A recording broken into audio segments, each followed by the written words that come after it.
So does this ever happen to you? You have a sense of something, a feeling, an intuition that you can't quite name, and then you hear or read something that gives it words. This happened to me when I read about the attention economy in this month's Soul Matters. Our attention is a precious resource of time and energy and emotion and focus. And these days, the demand on our attention is so relentless, it's hard to track how we're spending it. D. Graham Burnett offers a visceral term for this. He calls it human fracking. He argues that because our attention is in shorter supply, companies are going to even greater lengths to extract it from us. That's very, So the steady ding of notifications on our phones, piles of unread emails, most of them spam with their subject lines begging for a click. And now, I don't know if this is happening to you, but AI is popping up unbidden, summarizing the notifications and emails that I don't want to think about just right now. This extraction can leave us feeling fractured, irritated, and overwhelmed. Burnett argues that this is not just a modern inconvenience. It is a condition at odds with human flourishing. It is a theft of our very presence. And now that I have a word for it or a phrase, I can recognize when it's happening to me. I can recognize that I'm not just tired or scattered, I'm being fracked. My attention, my very presence is being extracted for a bottom line that has nothing to do with my flourishing. And once I name it, I can choose more wisely, or at least more honestly, where I'm going to put my focus. So naming the extraction is the first step. The second, resistance. If we do indeed want to reclaim some of our attention and resist this fracking, we do not necessarily need new forms to do so. Religious traditions have given us the tools and practices, meditation, prayer, fasting, rituals that make room for us to experience what is actually happening in our lives, naming and blessing our joys and our sorrows, our griefs and gratitudes, our deepest hopes, and most sacred connections. Our Muslim neighbors are in the middle of Ramadan, a month of daily fasting and prayer, attending to those connections to one another and to Allah more deeply. Our Christian neighbors are in the season of Lent, a time of reflection and repentance, of letting go of what no longer serves, and tending to the well-being of the soul. Earlier generations of Unitarian and Universalists published annual Lenten meditation manuals up until the late 1970s, when they shifted to publishing ones without connection to a specific liturgical season. That's understandable, as many people came to our congregations and to our faith hoping to distance themselves from painful experiences in Christian churches. But sometimes, in trying to avoid the dogma of the past, we risk throwing away the survival apparel that Wells talks about, the discipline and wisdom of liturgical seasons, rhythms for our souls.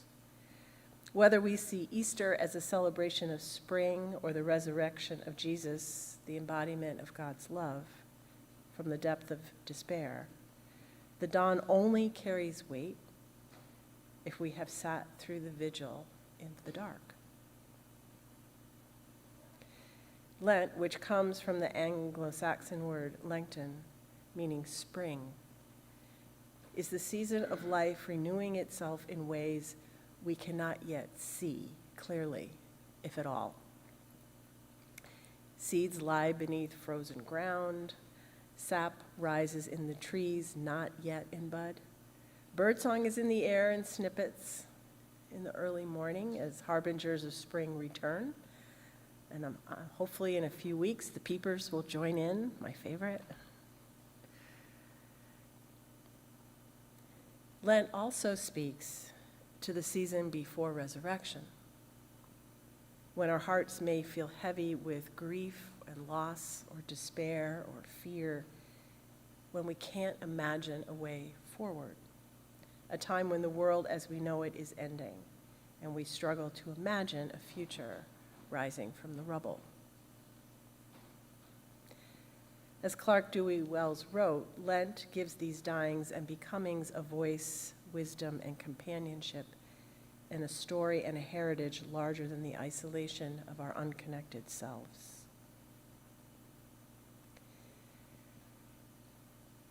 And we need that companionship now more than ever. The attention economy often increases our isolation, even as it promises us connection. As we become more distracted, we lose connection with the people around us, with the living world, with the creation, and even with our own souls. And I think part of the problem lies in how our culture understands time.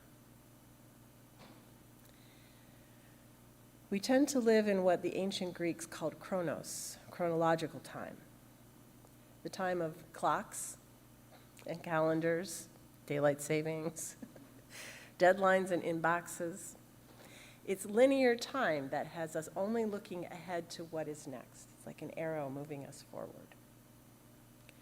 Chronos measures our worth by productivity.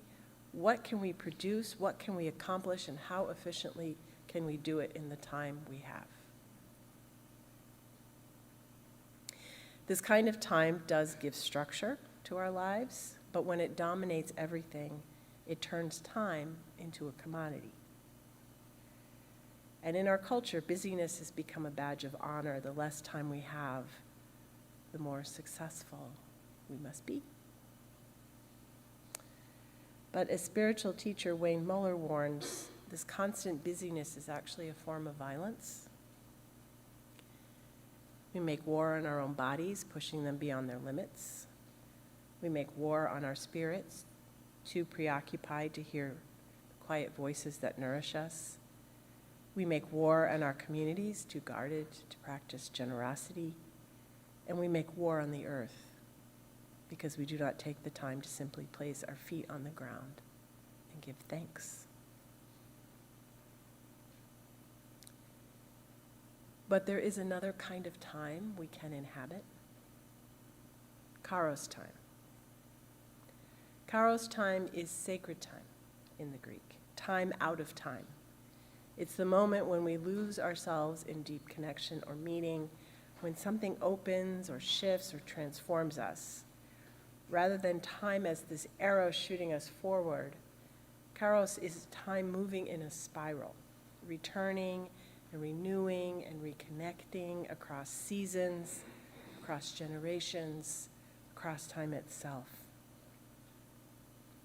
And Lent invites us into Kairos time, to listen and to pay attention, to look deep into our hearts, to the core of where wisdom arises from that unnameable source of being that connects us through this larger sacred story and heritage of which we are only a small, yet we are an essential part.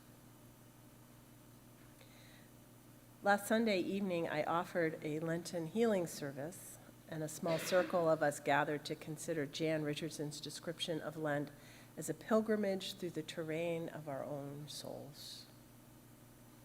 She writes that Lent invites us to notice what places in our lives feel fallow or empty, the places where there is growth and greenness, and where the inner earth of our lives may be crumbling to reveal something new. And we shared 3 simple rituals to explore those questions. I cannot speak for others, but it was healing for me to step out of Chronos time for a while and into Kairos, to sit in quiet reflection while I was held by the community gathered there, as we reminded one another of who we are and whose we are, how we are connected. In one ritual, I passed around a bowl of heart-shaped stones, and I invited people to take one while reflecting on this question. As you navigate the terrain of your own soul during this in-between season, what blessings do you already carry? In other words, what can you draw on?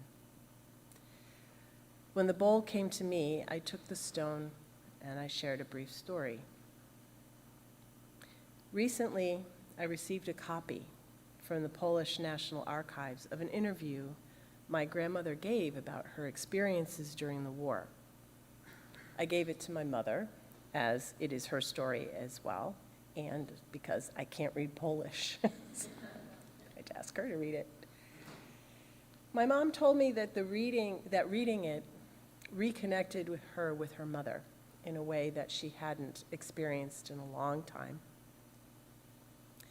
It also reminded her, too, of the deprivation and suffering that they endured during the war, and kind of put what we're going through in perspective. And it also reminded her of my grandmother's remarkable gift for nurturing relationships. When the institutions collapsed and the systems around them failed, in fact, when the systems and institutions turned on them, is really what happened. It was relationships with neighbors and friends and even strangers that ultimately saved the lives of my family, even as my grandmother helped save others. You're like her, my mother told me, in your ability to connect with people. And in that moment, I realized that's the blessing I carry. A gift spiraled through Kairos time, handed down to me by my grandmother. And in that circle of stones, I also realized something else. The attention my grandmother gave to her neighbors during a time of systemic collapse and cruelty was not simply kindness. It was an act of resistance. It was her survival apparel. So this is what we're going to do. I have bowls with little heart stones in them, with apologies to those of you who already did this once, but you get to do it again. And I'm going to ask the ushers to distribute the bowls, and I invite you to offer the bowl to your neighbor and ask them what is the blessing that they are already carrying or they already have. What are the blessings they already hold? And then the neighbor that you give it to can share that. Then you share it when it's your turn. And you can go back and forth. Can we do this? All right, let's do it. Go give out bowls. Question is, what is a blessing that you already carry?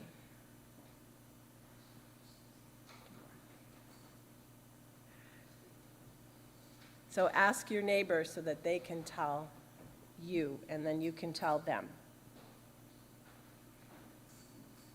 You can talk, it's okay.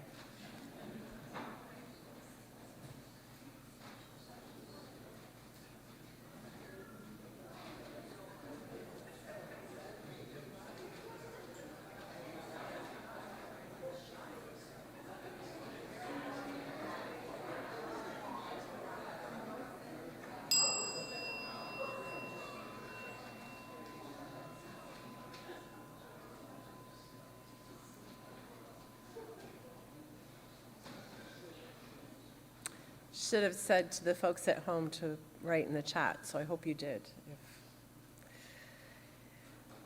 I don't always get out all the words that I think I want to say. Everybody get one? Okay. So here's your assignment, your follow-up. All right, I want you to take this and give it to someone else as a blessing. And if you... Or take an extra, there are plenty. If you want to keep yours, I have more. I love you guys. No. Yes, ma'am. It's up to you. So I'm going to, maybe somebody you know well who needs attention or care, or maybe someone you want to thank, or maybe someone you don't know well, but someone you come across in your daily life, like the cashier at the grocery store, or the guy who plowed your street or your driveway, your child's teacher, the server at your favorite restaurant or cafe. Be creative. Whom looks like they might need the folks at the Regal Care. Can take a whole handful. But someone you know or don't, who looks like, or not, maybe just see what happens. Some people might be like, oh, but it should be fun. So I'm going to offer this closing blessing for our hearts. As we navigate our own season of distraction and human fracking, may we choose to give our precious attention to the relationships that save us, the stories and the heritages that form us, and the blessings that we already carry. Amen, and blessed be.